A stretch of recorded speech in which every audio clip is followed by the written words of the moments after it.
Hoy veremos 3 historias de terror ocurridas en Halloween. Solo el 5% de las personas logran ver las 3 historias completas. Si lo logras, déjalo en un comentario. Comencemos. Uno de mis primeros recuerdos de la infancia es ir a pedir dulces por el vecindario en el que crecí. No tenía mucho disfraz porque decidí en el último minuto que quería unirme a mi hermano mayor. Me ha aterrorizado la idea de todos estos monstruos en miniatura caminando afuera, pero ese miedo fue gradualmente y finalmente superado por la promesa de un enorme caramelo del salón de Halloween. Mi mamá usó algunos restos de maquillaje de monstruo para pintarme la cara como un esqueleto, y luego llevaba una bolsa de basura rota como si fuera una especie de demonio de la basura, y debí parecer bastante tonto en comparación con algunos de los otros niños con sus disfraces de Batman y Superman. Pero eso realmente no me molestaba. Lo único que me interesaba era conseguir mi parte justa de dulces y, muchacho, estaba allí, muchos de los cuales. Mi hermano tenía 13 años en ese momento, así que aceptó acompañarme, de 9 años, por el vecindario con él y sus amigos de la escuela secundaria. Y no podía creer que yo había estado muy asustado por todo esto porque, de hecho, estar allí tocando puertas y mostrando nuestros disfraces fue una de las cosas más divertidas que había tenido en toda mi vida. La gente nos estaba dando un montón de dulces y no solo dulces, nos estaban dando todo tipo de cosas. En una casa a la que llamamos, creo que fue el dentista de la ciudad, que nos dio a todos cepillos de dientes y luego se deleitó con nuestras miradas de decepción, porque revelaron que solo estaban bromeando y nos dieron algunos dulces reales. En otro lugar, nos dieron todos estos cómics en miniatura de Charlie Brown. Pero en un momento, un hombre me dijo que abriera mi bolsa de dulces y luego dejó caer algo pequeño y blanco en ella antes de irme. No me di cuenta de que Halloween era como la Navidad, solo que más espeluznante. Y para cuando mi hermano y yo llegamos a casa, creo que rápidamente se convirtió en mi fiesta favorita. Lo siguiente que recuerdo es que nuestra mamá nos pidió que vaciáramos nuestras bolsas de dulces en ambos extremos de la mesa de la cocina. Su plan era tomar tal vez 3/4 partes de lo que conseguí y ponerlo en un lugar seguro para que no pudiéramos comérnoslo hasta quedar en coma diabético. Pero poco después de vaciar mi bolsa en la mesa, mamá se acercó para dividir el botín y echó un vistazo a mis dulces e inmediatamente comenzó a enloquecer, señalando este artículo en particular y preguntándome: «Cariño, ¿de dónde sacaste esto? ¿Quién te dio esto?». Entonces, cuando le dije que no lo sabía, siguió gritándome que pensara más, que tenía que recordar quién lo puso en mi bolso. Recuerdo que me enojé y comencé a llorar, y luego lloré aún más fuerte cuando mi mamá tomó el teléfono y le dijo al operador que la comunicara con la policía porque, en sus palabras, esto era una emergencia. Hace 30 años, cuando mi mamá estaba cerca de mi edad, todos los niños de la ciudad en la que crecimos fueron a pedir dulces en Halloween.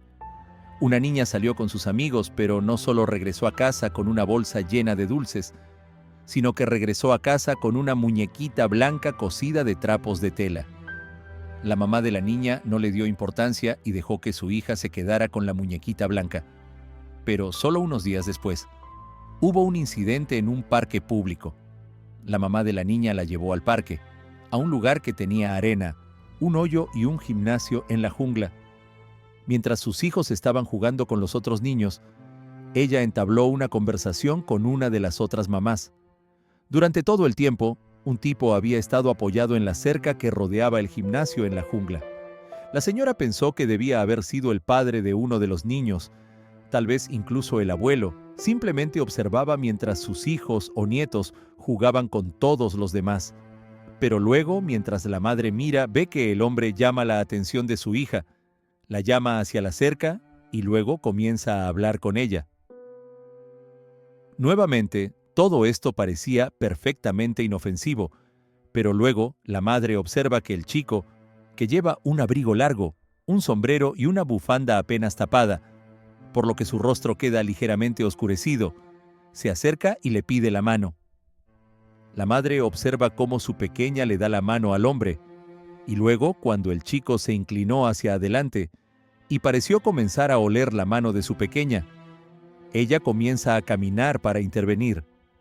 Le dice a su hijo que se aleje del hombre extraño, y luego comienza a preguntarle cuándo es su negocio hablar así con los niños. El chico no dijo una palabra, simplemente se dio la vuelta y se fue antes de que la mamá pudiera confrontarlo. Naturalmente, la mamá quería saber qué le había dicho el hombre a su pequeña, pero cuando le preguntó, la respuesta que recibió surgieron más preguntas de las que respondieron. Al principio, la niña dijo que no podía entender lo que el hombre le estaba diciendo, pero cuando su madre le preguntó cómo sabía cómo acercarse y darle la mano al hombre, ella actuó muy confundida y luego dijo que no sabía lo que le decía el hombre. La niña también dijo que cuando le levantó la mano al hombre, no la había olido como su madre pensaba que había hecho, sino que le había dicho algo que, nuevamente, la niña no pudo entender. La madre de la niña luego le preguntó si sabía el hombre de cualquier lugar, como si lo hubiera visto por la ciudad, y la niña respondió que sí, que era el mismo hombre que le había dado el muñeco blanco mientras ella estaba pidiendo dulces.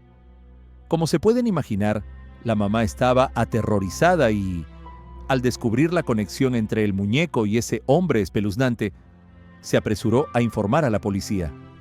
La policía le había ordenado una orden de búsqueda al tipo, y casi todos los policías de la ciudad estaban buscándolo, pero después de que nadie lo vio, se dieron cuenta de que había sido un vagabundo que se había escapado de la ciudad al ver el problema por primera vez.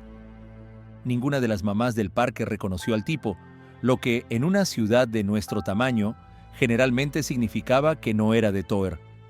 Así que cuando pasaron 48 horas y no hubo avistamientos del tipo, ya sea de civiles o de las fuerzas del orden, todos pensaron que el tipo había seguido adelante. Les tomó solo unos días darse cuenta de lo equivocados que estaban. Una mañana, una joven madre entró en la habitación de su hija para despertarla para ir a la escuela primaria y descubrió que ella no estaba en su cama. Miró un poco alrededor de la casa y luego, cuando se dio cuenta de que no encontraba a su hija, alertó a su esposo, quien a su vez llamó a la policía, y en 24 horas casi todos los policías del estado estaban buscando a esta niña desaparecida. Mientras todo un ejército de policías y voluntarios están buscando en los campos y bosques que rodean la ciudad, un equipo de detectives de la policía estatal realizó una búsqueda en el dormitorio de la niña, supongo que para ver si podían encontrar alguna pista. Luego, adivinen qué encontraron. Metido en la funda de la almohada de la niña desaparecida había una pequeña muñeca blanca que parecía haber sido cosida con trapos viejos. Luego, la policía celebró una conferencia de prensa preguntando si el hijo de alguien más estaba en posesión de una de estas pequeñas muñecas blancas. Solo un par de padres se adelantaron diciendo que su pequeña también había regresado a casa después de pedir dulces con una muñequita blanca en su bolsa de dulces. Y esa pequeña resultó ser la mejor amiga de mi mamá. Apuesto a que pensaste que iba a decir que esa pequeña era mi mamá, ¿no? No puedo culparte. Y yo también cuando escuché esa historia de ella por primera vez, pero aún así ella estaba medio traumatizada por todo el asunto. Porque no solo su amiga y sus padres casi tuvieron un ataque de nervios por miedo, sino que también terminaron mudándose fuera de la ciudad porque su hijo ya no podía sentirse seguro allí. Mamá dijo que ella y todos en la escuela estaban convencidos de que el hombre regresaría en medio de la noche y la sacaría de cama, tal como lo había hecho con esa chica desaparecida que, por cierto, nunca fue encontrada. Ningún cadáver o restos apareció en ningún lugar. No hubo avistamientos de testigos creíbles de ella en ninguna parte, a pesar de todos los llamamientos públicos. Ni siquiera encontraron ningún artículo de ropa o algo así. Era como si esa niña desapareciera de la faz de la tierra. Y eso solo dio crédito a la teoría propagada por los niños locales de que el ladrón de niños había sido una especie de boogeyman que atacaba a niños con pequeños muñecos blancos en Halloween, antes de comérselos vivos en las noches siguientes. Obviamente, eso no fue lo que sucedió, pero tampoco fue como si los adultos pudieran decirles a sus hijos toda la verdad. Todo lo que pudieron decir fue que la niña estaba perdida y que todos esperaban que volviera a casa sana y salva algún día, pero nadie realmente lo creía. De todos modos, de hecho, una muerte rápida en realidad habría sido una de las opciones más misericordiosas disponibles, dadas las circunstancias en las que un hombre adulto secuestra a una niña pequeña de su cama por la noche. Quiero decir nuevamente, es poco probable que el tipo entró sigilosamente y arrebató a la niña pataleando y gritando de su cama. Las muñecas eran para ganarse la confianza de la niña, así que cuando llegara el momento, vendrían en silencio, no en voz alta, y se irían en silencio porque, como dije, nadie encontró ningún rastro de esta niña, su secuestrador. Ella fue declarada legalmente muerta casi al mismo tiempo que me gradué de la universidad. La ciudad siguió adelante, pero nadie se olvidó, especialmente los que estaban cerca de todo el asunto, lo que explicó por qué mi mamá se asustó tanto cuando vació mi bolsa de dulces en la mesa y vio una pequeña muñeca blanca cosida con trapos viejos, tirada entre la barra de chocolate y los envoltorios de dulces. Como puedes imaginar, ella también se apresuró a llamar al 911, y después de que la policía se apoderó de la pequeña muñeca blanca, toda la ciudad básicamente se cerró mientras buscaban a la persona que podría haberlo puesto en mi bolso. A ningún niño se le permitió ir solo a ningún lado durante días, y cuando la conmoción se calmó, los policías dijeron que lo más probable era que fuera algún tipo de copycat que solo buscaba asustar a la gente, y pensaron que probablemente era algún adolescente que había escuchado la historia de las muñequitas blancas junto con la de la niña que desapareció pocos días después de que se las entregaran. No pensaron que iban a completar en serio el proceso de imitación e intentar secuestrar a los niños que recibieran muñecas. No fue el único, pero dado el peso de la presencia policial en las calles el 1 de noviembre, era muy probable que fuera eso y solo eso lo que disuadió al imitador de seguir adelante. No escuché toda la historia hasta muchos años más tarde, y aunque mi padre pensó que todo era una tontería y que solo se trataba de niños siendo niños, tuvo un efecto bastante fuerte en mi madre. Supongo que porque le trajo todos esos malos recuerdos de su infancia. Creo principalmente que también fue un imitador, alguien que simplemente hizo una broma tonta porque nadie intentó arrebatarle a ninguno de sus hijos que recibieron las muñecas ni siquiera años después. Pero a veces me pregunto qué tan broma fue realmente. Si todo el pueblo no tomó las muñecas en serio o el tipo no había elegido mi bolsa de dulces para dejar una para que mi mamá no la viera, ¿las cosas todavía habrían sucedido como lo hicieron? ¿O habría desaparecido otro niño en medio de la noche, secuestrado por el hombre que hizo las muñequitas blancas? Historia número 2. Mi nombre es Chris y soy de Hattiesburg, Mississippi. He estado escuchando desde Halloween del año pasado, pero para entonces supongo que me perdería la ventana para escribir esto y enviarlo. Esta es una historia sobre un amigo mío de la infancia llamado Kevin, y cómo finalmente perdimos el contacto. Dado que esa historia comienza en la noche de Halloween de 1993, es algo en lo que pienso a menudo en esta época del año. Es un poco triste en algunas partes, pero las historias de miedo son así a veces porque esa cosa que es tan terrible y aterradora a menudo tiene consecuencias y rara vez tienen un final feliz. Kevin y yo vivíamos en Dent Avenue, en lados opuestos de la Iglesia Bautista de Jerusalén Este, y éramos amigos durante toda la escuela primaria. Luego, una vez que nos graduamos en la escuela secundaria, teníamos un sólido grupo de amigos infantiles que estaba formado por Kevin y un niño llamado Toby, que vivía en Frederick Street, y luego Todd, cuyos padres dirigían un lugar de mariscos en East Hardy Street. Éramos prácticamente inseparables en la escuela y en casa, pero especialmente los sábados por la noche, y eso incluye la noche del 30 de octubre de 1993. Estábamos planeando ir a pedir dulces la noche siguiente, pero como todos los sábados, caminábamos hasta las casas de los demás hasta que todo el equipo estuvo reunido. Normalmente, simplemente caminamos por el vecindario hasta que encontramos un lugar para pasar el rato, que generalmente era el estadio de béisbol de Rebecca Avenue, o algunas de las parcelas de viviendas de Derry, cerca de Alorn. Pero esa noche, como era la noche anterior a Halloween, teníamos algo un poco diferente en mente, y estábamos hablando sobre qué lugares en Hattiesburg creíamos que estaban embrujados. Estaba la antigua casa de Vernon D. No hay relación con Jeffrey, quien fue asesinado por el Klan en los años 60 por ser un activista de derechos civiles. Su casa ya no está allí. Es solo un complot, pero hay muchas personas que dijeron que habían sentido una presencia extraña alrededor del lugar, y otros incluso escucharon sonidos extraños. Pero como la casa de Vernon estaba al menos a 5 o 6 millas de la ciudad, no íbamos a intentar caminar hasta allí un sábado por la noche. También estaba el antiguo patio de trenes, que supuestamente estaba embrujado, y el antiguo cementerio de Hattiesburg, que también era una opción obvia para un ambiente espeluznante garantizado.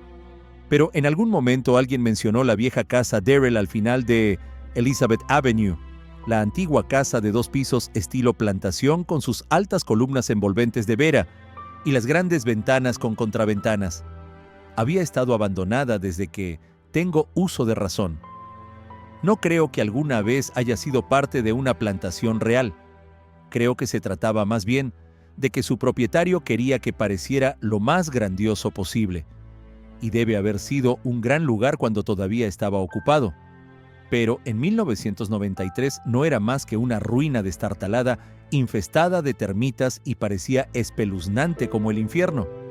Aunque, a diferencia del antiguo lugar del cementerio de Hattiesburg, en realidad no habíamos escuchado nada. Había rumores de que la casa abandonada estaba embrujada, y tal vez eso fue lo que nos atrajo en primer lugar. Quiero decir, el lugar parecía que debería haber estado embrujado, así que en nuestras mentes más o menos lo estaba. Pero eso también nos dio un pase libre para evitar visitar cualquiera de los lugares que habíamos escuchado que estaban embrujados. Como si no fuéramos simplemente éramos muy vagos. Así que caminamos hasta la avenida Descent, cruzamos la calle Goldport y luego caminamos por la avenida Elizabeth, discutiendo lo que podría haberle pasado. Como resultado, la casa quedó completamente abandonada. Recuerdo que Todd sugirió que el patriarca de la familia se había vuelto loco, masacró a su familia y que la sangrienta historia de la casa significaba que no podía revenderse. Toby luego sugirió que algún tipo de accidente trágico había resultado en espíritus inquietos siendo anclados al lugar y por eso no se podía revender. Barajamos un par de teorías más, pero la realidad era que ninguno de nosotros sabía realmente por qué esa vieja casa en Elizabeth Avenue estaba abandonada. Todo lo que sabíamos era que las posibilidades de encontrar espectros, la actividad allí tenía que ser menor que en el patio de trenes o en el cementerio, y que con toda probabilidad no pasaría nada malo allí. Pero no podríamos haber estado más equivocados en el camino por la calle. Estábamos llenos de bravuconería juvenil, como dicen, pero una vez que llegamos al final de Elizabeth Avenue y vimos que la vieja casa se alzaba ante nosotros, ninguno de nosotros se sintió tan aventurero. Hablamos de explorarla, encontrar fantasmas o tal vez incluso un tesoro enterrado, o algún tipo de oscuro secreto familiar. Pero una vez que estábamos cara a cara con eso, nadie tenía ganas de entrar. Recuerdo haber pensado que la vieja casa de la plantación no se veía tan espeluznante durante el día y que, aunque sabía en mi interior que no había nada allí más que polvo y todavía no podía atreverme a aventurarme dentro. Todos nos quedamos allí murmurando entre nosotros sobre lo peligroso que parecía, y luego, de repente, Todd me retó a entrar. Recuerdo haber dicho algo como, ¿solo? De ninguna manera, hombre, debes estar loco. ¿Crees que voy a ir allí solo? Todd luego retó a Toby a entrar, y él dijo más o menos lo mismo, pero luego, cuando desafió a Kevin a entrar, aunque solo fuera por 1 minuto, Kevin respondió, ¿qué me vas a dar si lo hago? Todd pensó por un momento, pero Kevin claramente ya tenía algo en mente. Dijo que entraría o un dormitorio o bajaría a un sótano y traería algo para demostrar que había estado allí y, a cambio, quería al menos la mitad de los dulces de Todd de la noche siguiente de Halloween. Todd dijo algo así como, de ninguna manera, e incluso pensé que era un trato un poco difícil, pero finalmente acordaron esto. Por cada minuto que Kevin pasó fuera de nuestra vista en cualquier lugar de la casa, consiguió un puñado de dulces de la bolsa de truco o trato de Todd al día siguiente. Kevin dijo que quería un recuerdo del lugar de todos modos, algo que demostrara que era el más valiente de todos nosotros. Pero todos estábamos convencidos de que no duraría más de 2 o 3 minutos y que Todd era quizás el más seguro de todos nosotros de que no tendría que renunciar a más que unos pocos puñados de dulces. Vimos a Kevin alejarse a través del césped cubierto de maleza hacia los escalones del porche, que crujieron cuando los subió antes de caminar hacia el umbral abierto de la casa. Recuerdo que la puerta había sido quitada por completo de las bisagras, por lo que no había nada más que un siniestro orificio negro esperándolo. Cuando llegó, Kevin miró hacia atrás a Todd y le dijo que estuviera listo para contar los minutos. Todd luego miró su reloj y le dio a Kevin el pulgar hacia arriba. Después de encender el encendedor que le pidió prestado a Toby, Kevin se arrastró en la oscuridad. Decir que el primer minuto fue tenso sería el eufemismo del siglo. Recuerdo que casi esperaba que Kevin gritara de repente y luego saliera corriendo de la casa gritándonos que nos largáramos. También recuerdo haber pensado que esa sería una manera increíble de hacernos una broma, pero salir corriendo demasiado pronto significaría perder un montón de dulces de Todd. Pero supongo que si lo sopesaba en su cabeza, pensaba que conseguir más dulces era un resultado superior a asustarnos muchísimo, porque cuando llegó el final del primer minuto no había señales de él. Cuando terminó el segundo minuto, luego el tercero y luego el cuarto, y ninguno de nosotros había escuchado ni un pío de Kevin, recuerdo que Toby miró a Todd y dijo algo como, «Si sigue así, no va a quedar ningún caramelo después de todo ese truco o trato de mañana». Todd empezó a entrar en pánico porque 5 o 6 puñados iban a ser bastantes caramelos, y todavía no habían negociado si puñados significaban 2 puñados o solo uno, etcétera, etcétera. Y cuando Kevin había estado en esa casa durante 5 minutos completos, Todd caminó por la mitad del césped hacia la casa y gritó algo como, «Está bien, Kevin, dejaste claro que tienes tus dulces, ahora sal». Casi esperaba que Kevin apareciera por el marco de la puerta en ese mismo momento y nos mostrara cómo nos engañó haciéndonos pensar que se había perdido en las entrañas del sótano o algo así, cuando en realidad probablemente había estado a unos metros de nosotros, riéndose entre risas sofocadas, mientras escuchaba a Todd frustrarse cada vez más. Pero después de que Todd lo llamó para que saliera y renunciara, toda la casa se quedó en silencio como una tumba. Y Toby comenzó a reír muy nerviosamente, diciéndole a Todd que Kevin se quedaría allí tanto tiempo que Todd prácticamente estaría trabajando para él durante el truco o trato la noche siguiente. Me reí, pero a Todd no le pareció muy divertido, y le gritó nuevamente a Kevin que saliera antes de que las arañas comenzaran a trepar por la pernera de sus pantalones. La idea de eso seguramente me habría motivado a salir de allí a toda velocidad, pero Kevin no hizo ningún sonido. Era como si ni siquiera pudiera oírnos. Estábamos llegando a los 10 minutos cuando el estado de ánimo cambió de nerviosa emoción a preocupación menor. Para entonces, los tres estábamos mucho más cerca de la casa de la antigua plantación, y todos gritábamos el nombre de Kevin con la esperanza de que saliera si nos oía llamarlo a todos, y no solo a uno de nosotros. Empezamos a sonar asustados también. Recuerdo la voz de Toby temblar cuando gritó una vez, y cómo su miedo era casi contagioso. Gritamos un poco más y luego Todd de repente anunció que tendría que entrar y mirar para ver si Kevin estaba bien. Creo que Toby sabía tan bien como yo que ya no se trataba de los dulces. Simplemente estábamos asustados por nuestro amigo en ese momento.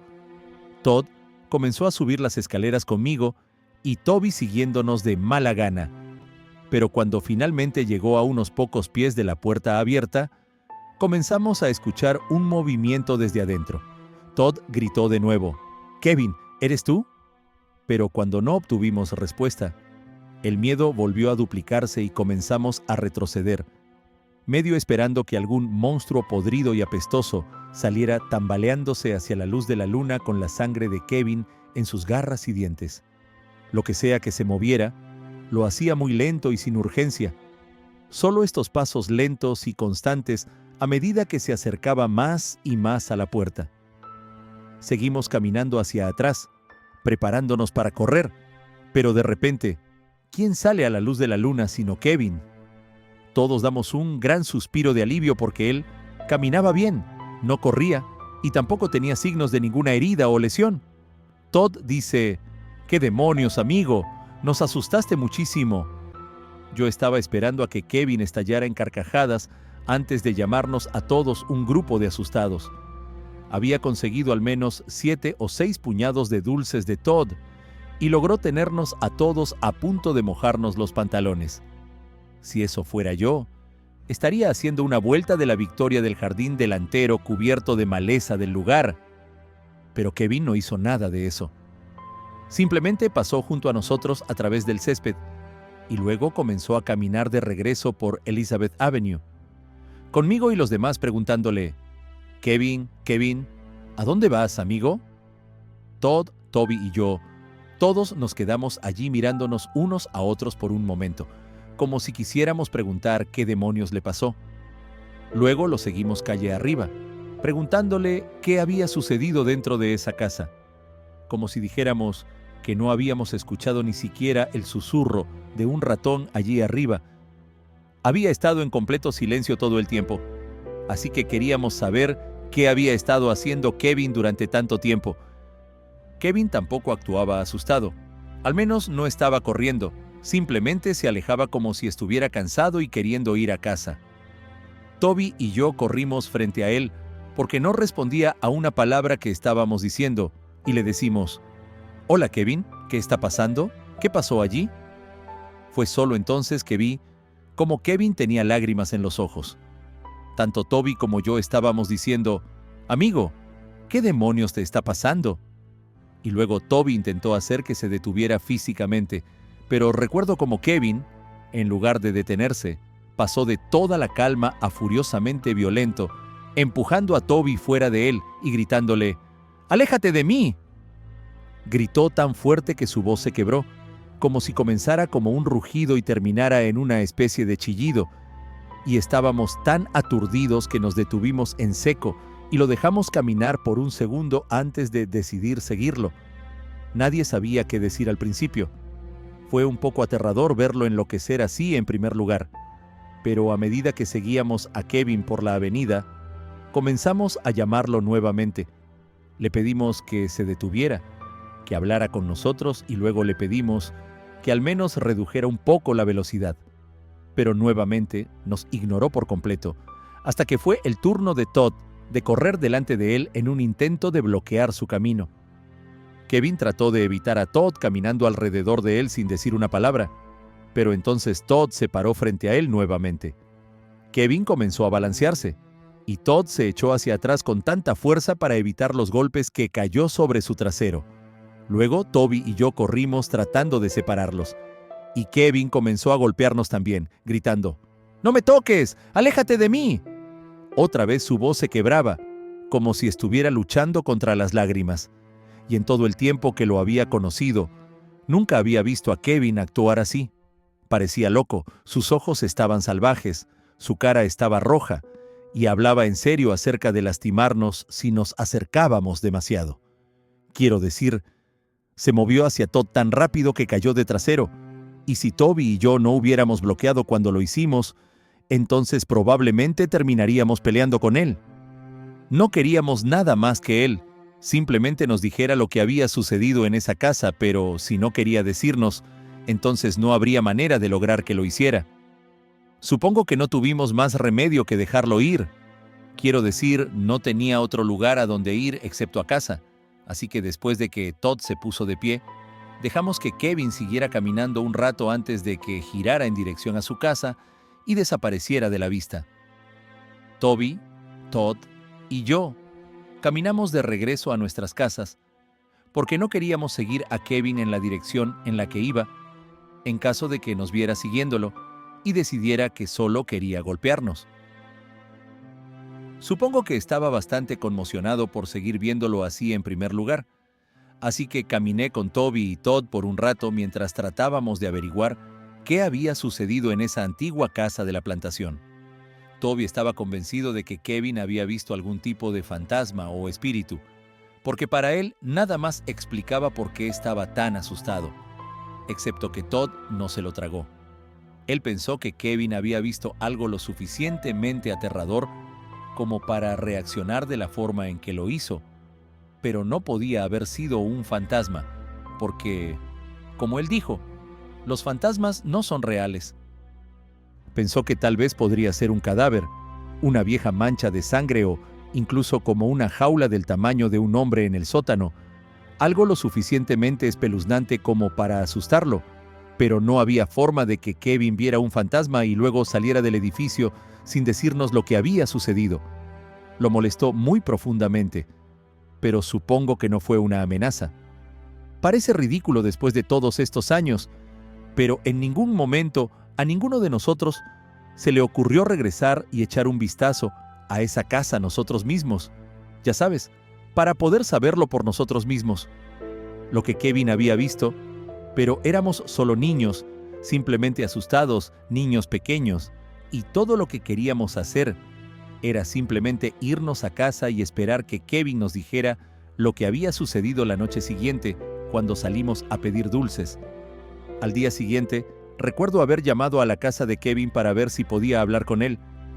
Su mamá contestó el teléfono y al principio parecía estar bien, pero cuando le pregunté si podía hablar con Kevin, ella dijo que se sentía mal y que no podía venir al teléfono. Le pregunté si estaba bien y ella dijo que sí, pero que él estaba arriba tomando una siesta después de quejarse de sentirse muy mal. Recuerdo haber hecho una pausa por unos momentos tan largos que la mamá de Kevin me preguntó si todavía estaba allí. Y solo entonces me sentí obligado a preguntarle si había estado actuando extraño cuando regresó a casa la noche anterior. Fue su turno de hacer una pausa lo suficientemente larga como para hacerme saber que su respuesta no fue tan natural como quería que sonara y luego dijo, no, Kevin había estado bien. Se despertó esa mañana sintiéndose un poco peor. Ella no estaba mintiendo, pero tampoco estaba diciendo la verdad. Lo estaba encubriendo, comprensiblemente, ya que ella era su madre. ¿Pero por qué? Antes de que yo colgara, la mamá de Kevin dijo que no tenía motivos para creer que él no vendría a pedir dulces con nosotros y que le pediría que me devolviera la llamada cada vez que se despertara de su siesta. Esperé y esperé, pero no recibí ninguna llamada de Kevin, así que decidí llamarlo por segunda vez, y fue entonces cuando recibí la noticia de que todavía se sentía mal y que no vendría a pedir dulces con nosotros. Estaba devastado, pero no tanto porque él no iba a salir con nosotros. Era más porque sabía que cualquier cosa que pasara todavía lo afectaba, y de una manera lo suficientemente profunda como para rechazar la oportunidad de tomar tantos dulces como pudiera llevar. Pedir dulces era enorme para todos nosotros, así que Kevin se lo perdiera fue un gran problema. Todd y Toby también sabían que era casi imposible disfrutar estando allí afuera, tanto que terminamos dirigiéndonos a la casa de Kevin para darle una parte de nuestros dulces. Estábamos desesperados por verlo, desesperados por asegurarnos de que al menos estuviera bien. Pero cuando llegamos a su puerta, su mamá nos dijo que estaba demasiado enfermo para recibir visitas y permaneció enfermo. Y lo pongo entre comillas durante aproximadamente una semana antes de tener la oportunidad de hablar con él por teléfono. Le pregunté, pero una vez, si quería hablar sobre lo que había sucedido en esa casa. Me dijo palabra por palabra que si alguna vez volvía a preguntar sobre eso, él no sería mi amigo ya, así que no lo hice. Resistí la tentación mientras lo conocí, pero Kev nunca fue el mismo niño. entró en esa casa como una persona y salió como otra diferente. Y por nuestra vida, nadie podía entenderlo. Todd, Toby y yo estábamos demasiado asustados para regresar a la casa en Elizabeth Avenue, por temor a que nos pasara lo mismo. Kevin también les había dicho a los dos chicos lo mismo que me dijo a mí, que no quería hablar sobre eso bajo pena de excomunión, por lo que terminaron mordiéndose la lengua también. Pero ese no fue el final de la historia. Y no pensamos que fuera una coincidencia que la antigua casa de la plantación, en Elizabeth Avenue, terminara siendo demolida ni siquiera 6 meses después de que Kevin entró. Y eso fue lo más cerca que estuve de romper mi promesa y preguntarle qué vio allí, porque ese día de la demolición realmente fue la última oportunidad de verlo con nuestros propios ojos. Y, de nuevo, no había ninguna manera de que eso sucediera. Iba allí solo, ni siquiera durante el día, y tal vez debería haber preguntado, pero no quería perder a un amigo tan viejo como Kevin, a pesar de que era un poco diferente del niño que conocí antes de que la familia de Kevin se quedara en Hattiesburg durante aproximadamente un año más, el tiempo suficiente para graduarse del 8º grado. Luego, un día, nos dijo que se mudaba. Kev se mudó a Jacksonville, aparentemente porque su mamá quería estar más cerca de sus padres durante su vejez. Tratamos de mantenernos en contacto con él, pero siempre parecíamos mucho más interesados en continuar la amistad que él, como si le hubiéramos preguntado por teléfono si alguna vez quería volver a visitarnos, y él siempre decía, «No sé, tendré que ver lo que mi mamá tiene que decir». Él nunca estuvo muy entusiasmado con eso y, finalmente, Toby, Todd y yo captamos esa indirecta, y en poco tiempo perdimos el contacto para siempre. Muchos años después encontré una cuenta de Facebook con lo que pensé que era su nombre, pero no tenía ninguna foto adjunta al perfil, así que no había forma de que yo supiera con seguridad. Envié una solicitud de amistad, pero nunca fue aceptada, y supongo que Kevin simplemente no la usó mucho. Esperaba que él la aceptara algún día. Tal vez le quitara mi número a alguien y me llamara. Pero hace unos 10 años recibimos malas noticias. Kevin había muerto por una sobredosis de heroína. Dijeron que ni siquiera había llegado a los 40. Y en ese funeral escuchamos de personas que lo conocían en Jackson, que había estado luchando contra la adicción durante años. Ninguno de nosotros tenía idea, pero realmente nos impactó cuando escuchamos a la gente decir que le rogaba dinero a casi todos cuando estaba arruinado. Nunca rogó a ninguno de nosotros y, demonios, probablemente le habría dado todo el dinero que necesitaba solo para hablar con él después de todos esos años, pero no se acercó ni siquiera en su peor desesperación. Nunca regresó a Hattiesburg, y creo que eso lo tiene todo que ver con lo que vio en esa casa en Elizabeth Avenue la noche antes de Halloween, todos esos años antes. En el funeral terminé obteniendo el número de teléfono del antiguo patrocinador de narcóticos anónimos de Kev. Él era el tipo que probablemente mejor conocía a Kev en Jackson, ya que pasó mucho tiempo con él en los años previos a su muerte. Habló sobre su adicción en el funeral, y el tipo me dijo que si alguna vez quería ver algunas anécdotas menos deprimentes sobre los últimos años de Kev, debería llamarlo. Bueno, lo llamé, pero fue solo para preguntarle si Kev alguna vez mencionó la noche del 30 de octubre cuando éramos jóvenes y, más específicamente, lo que pasó en la casa. Me dijo que no, que Kevin nunca lo había mencionado ni una vez, y él y Kev habían hablado de todo tipo de cosas de su infancia. Incluso nos mencionaron un par de veces. Le agradecí al tipo, colgué el teléfono y lloré. No porque no pude descubrir el terrible secreto de Kev, sino porque me di cuenta de que protegerlo con tanta fuerza podría haber terminado matándolo. Descansa en paz, Kev. Todavía te extraño. Vamos a pasar a la tercera historia. Si te están gustando, no olvides dar like y suscribirte al canal. El 9 de Halloween de 1977, los padres de Nema Louise Carter, de 19 meses, la acostaron en su cuna y la besaron. En sus buenas noches, Carter vivió en Lone, Oklahoma, una ciudad de alrededor de 990,000 habitantes que sirve como mar del condado de Comanche, desarrollada en antiguas tierras de reserva de los pueblos Comanche y Apache, de California en la Guerra Civil, donde obtuvo la Medalla de Honor antes de morir en acción en la Guerra Filipina estadounidense. El paisaje de Lone es típico de las grandes llanuras, con topografía plana y suaves colinas, mientras que el área al norte de la ciudad está marcada por las montañas Wichita. Aunque la economía de Lone todavía depende en gran medida de Fort Sill, ha crecido hasta abarcar la educación superior, el comercio minorista y la fabricación de atención médica. Este último empleaba al padre de Nema, George Carter. Después de acostar a su hija pequeña a dormir, los Carter se retiraron a su propia habitación para un merecido descanso. Pero al despertar a la mañana siguiente, descubrieron que salieron de sus sueños y se metieron en la pesadilla de todos los padres. La cuna de la pequeña Nema estaba vacía y no se la encontraba por ningún lado. Después de contactar a los oficiales de policía, que fueron enviados a la casa de Carter donde se tomaron declaraciones y se realizó una búsqueda, los oficiales deseaban principalmente identificar el método por el cual el secuestrador de Nema había ingresado a la casa de la familia Carter. Pero después de un análisis exhaustivo de la casa, llegaron a una conclusión profundamente escalofriante, ya que las ventanas del dormitorio de Nema aparentemente habían permanecido cerradas durante la noche de su secuestro y se había descartado la posibilidad de entrada forzada. Los oficiales se enfrentaron a la horrible posibilidad de que el secuestrador de Nema hubiera entrado subrepticiamente a la casa durante las horas del día, antes de esconderse en el armario de su dormitorio hasta que sus padres estuvieran dormidos.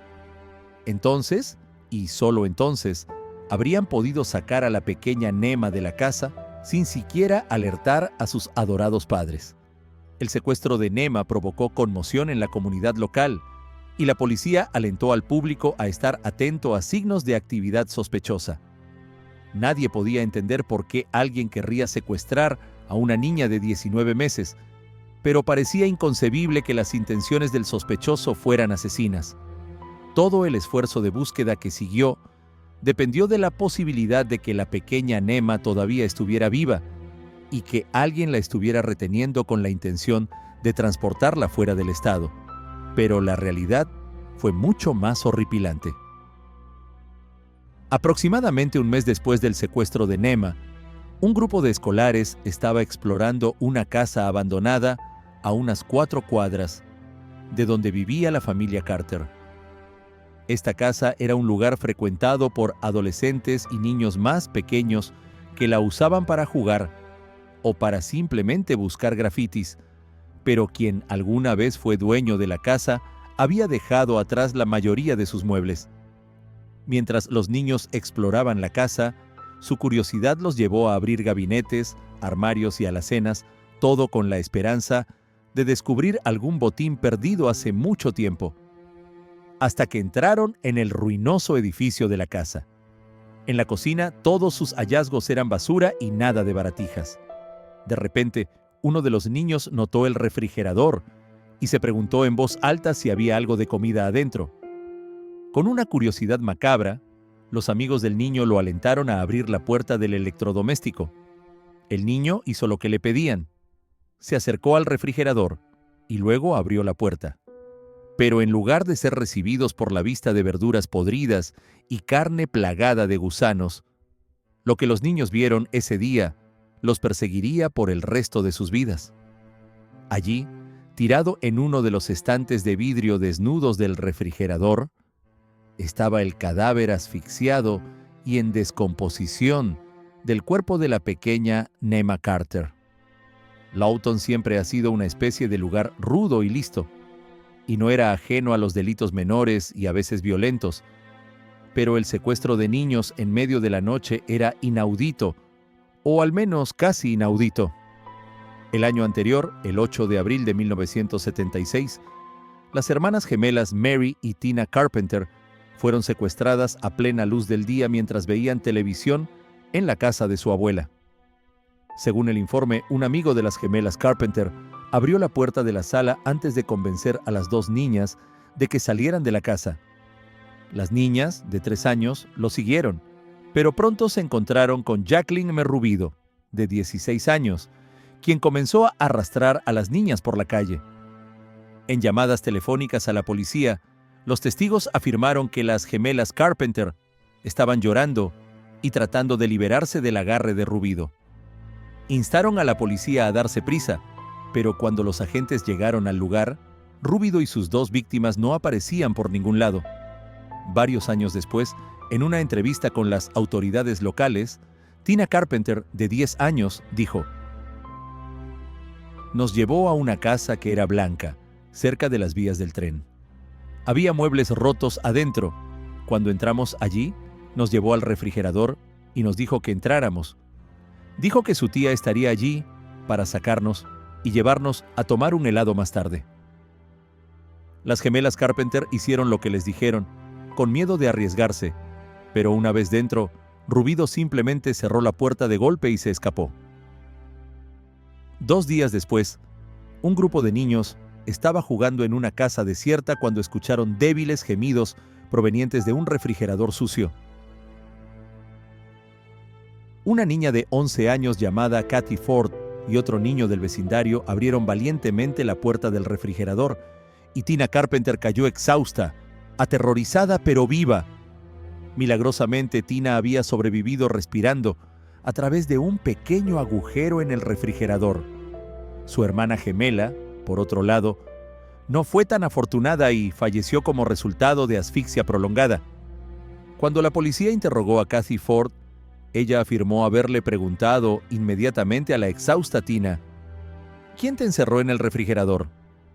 La respuesta de Tina fue casi instantánea y usó el apodo de Rubido, de 16 años, cuando dijo: "Jackie". Rubido resultó ser la niñera de Kathy Ford y amiga de su tía. Se convirtió instantáneamente en el objetivo de una investigación policial, pero bajo el supuesto de que Tina, de 3 años, resultaría ser un testigo poco confiable. La falta de evidencia física dejó a las autoridades desesperadas por una confesión directa, y sin ella, la investigación se estancó rápidamente. Al final, la policía no tuvo más remedio que liberar a Jackie Rubido sin cargos. La noticia fue recibida con aprensión e inquietud por parte de los miembros de la comunidad local. La gente estaba asustada, muy asustada, recordó Ray Anderson, investigador del fiscal de distrito del condado de Comanche. Se preguntaban cómo pudo suceder esto. ¿Por qué alguien apuntaría a un niño tan joven e inocente como ese? La gente salía y compraba armas, cerraduras nuevas para sus puertas, colocaba barrotes en las ventanas de sus hijos. Se podía sentir la cicatriz que tenían. Después de su arresto y liberación, Rubido mantuvo una presencia tranquila y sin pretensiones en la ciudad, y de alguna manera logró recuperar su reputación lo suficiente como para que la gente comenzara a contratarla para que los cuidara nuevamente. En el otoño de 1977, era niñera habitual de los Carter, la joven pareja de nativos americanos que llevaba una vida social activa de fin de semana y conocía bien a su hija pequeña. Ella era también su primera opción como niñera durante el periodo. Un intruso levantó a Nema de su cuna con las ventanas cerradas y se deslizó por el pasillo de la pequeña casa de Lawton, pasó junto a sus padres dormidos y salió por la puerta principal. "Recuerdo la mañana siguiente como si fuera ayer", dijo más tarde el padre de Nema, George. "Era una de esas mañanas frescas de Oklahoma, un día que de otro modo habría disfrutado inmensamente. En cambio, él y su esposa estaban condenados a soportar la peor pesadilla de los padres jóvenes. En todos los lugares donde alguien había secuestrado a su bebé, George dijo más tarde que su corazón se aceleró tanto que pensó que estaba sufriendo un ataque cardíaco y que en su pánico su esposa Rose comenzó a buscar frenéticamente en los lugares más irracionales, corriendo entre los gabinetes de la cocina, los armarios y la perrera familiar.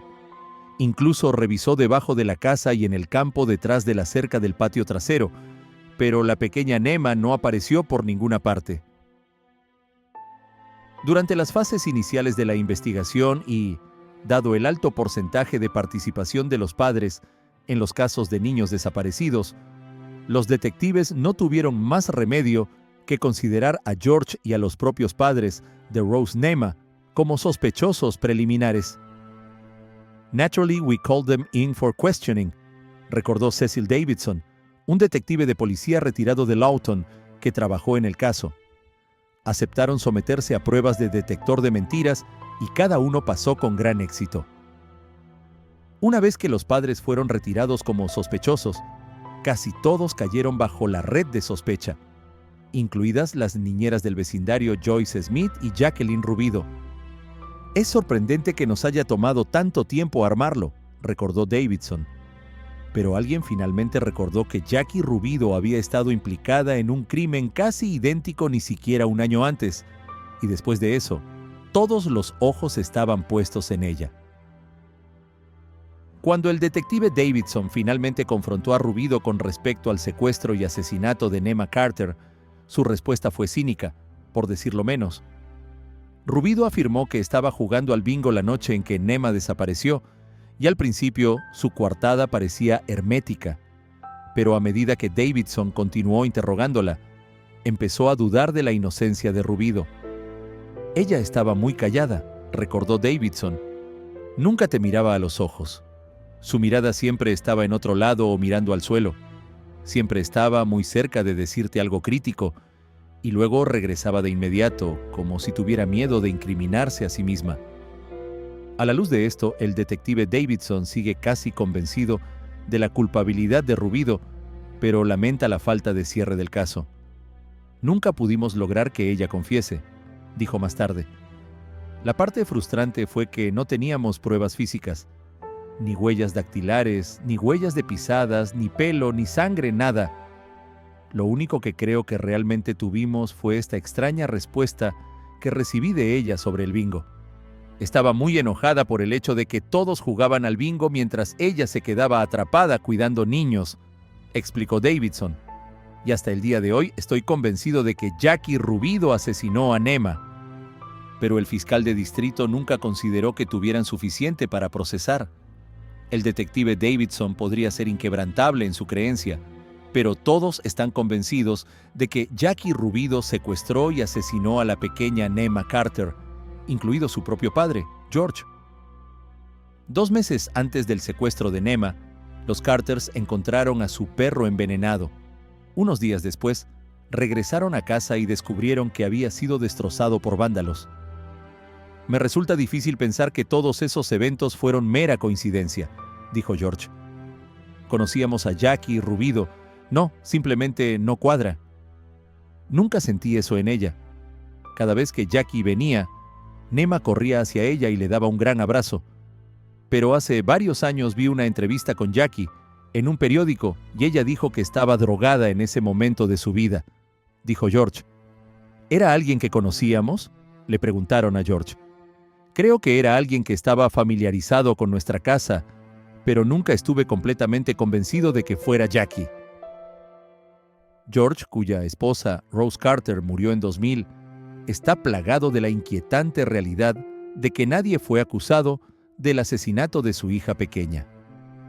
Afirmó que el paso de 3 largas décadas había ayudado a aliviar un poco su dolor, pero como lo expresó de manera tan poética, citando una pregunta sin respuesta que aún arde en su interior después de su asesinato. Los detectives se convencieron de que habían identificado positivamente al asesino de Nema y a su sospechosa Jackie Rubido. Sin embargo, ellos también se quedaron con una sensación de justicia incumplida. "Mi esposa y yo vivimos durante años con los ¿qué pasaría si?", dijo George Carter, quien ahora era un miembro activo de su iglesia local. "Nema lloró esa noche cuando la acostamos a dormir y nunca nos levantamos para ver cómo estaba. Pensamos que no queríamos malcriarla, que eventualmente se iría a dormir", continuó. "Y ahora creo que esa persona que se la llevó ya estaba en su habitación, probablemente escondida en el armario. ¿Y si había abierto el armario? ¿Y si nos hubiéramos levantado para revisarla esa noche? ¿Qué pasaría si la lleváramos a dormir con nosotros? ¿Y si...?". Si has logrado ver las 3 historias completas, déjalo en los comentarios. Por último, No olvides dar like al video y suscribirte al canal si te gusta el contenido.